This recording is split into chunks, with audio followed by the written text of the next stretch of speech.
తిరుమల శ్రీవారి ప్రధాన అర్చకులు రమణ దీక్షితులకు టీటీడీ షాక్. పదవి నుండి తొలగించిన టీటీడీ. తిరుమల శ్రీవారి ఆలయ ప్రధాన అర్చకులు రమణ దీక్షితుల వ్యవహారం ఏపీలో దుమారం రేపుతోంది.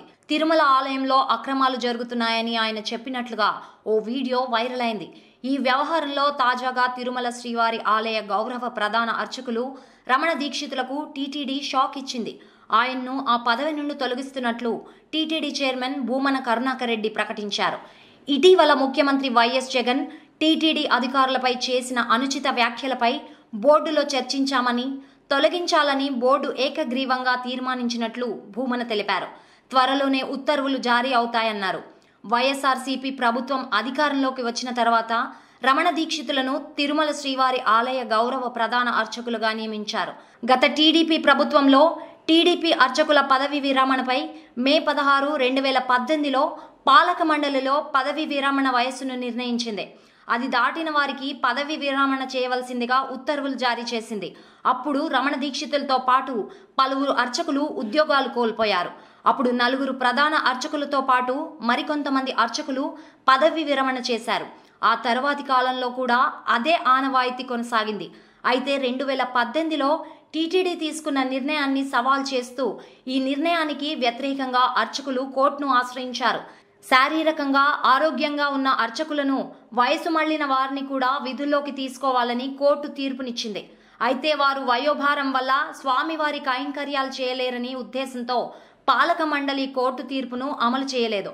వైఎస్ఆర్సీపీ ప్రభుత్వం వచ్చాక టీటీడీ పాలక మండలి ఆ అర్చకుల్ని తిరిగి విధుల్లోకి తీసుకుంది. హైకోర్టు తీర్పు మేరకు నిర్ణయం తీసుకున్నట్లు టీటీడీ ఆదేశాలు జారీ చేసింది. టీటీడీ నిర్ణయంతో గతంలో రిటైర్ అయిన రమణ దీక్షితులు తిరిగి ఆలయ గౌరవ ప్రధాన అర్చకుల హోదాలో విధుల్లో చేరారు. అయితే ఇప్పుడు ఆయన చేసిన అనుచిత వ్యాఖ్యల వల్ల పదవి నుండి తొలగిస్తున్నట్లు టీటీడీ ప్రకటించింది. దాదాపు 6 రోజుల క్రితం టీటీడీలో ప్రధాన అర్చకులుగా ఉన్నటువంటి రమణ దీక్షితులు గారు తిరుమల తిరుపతి దేవస్థానం పైన, టీటీడీ అధికారులపైన, పాలక మండలి పైన, ముఖ్యమంత్రి గారి మీద, అహోబిలం మఠం, ఎంతో పురాతనమైనటువంటి అహోబిలం మఠం మీద,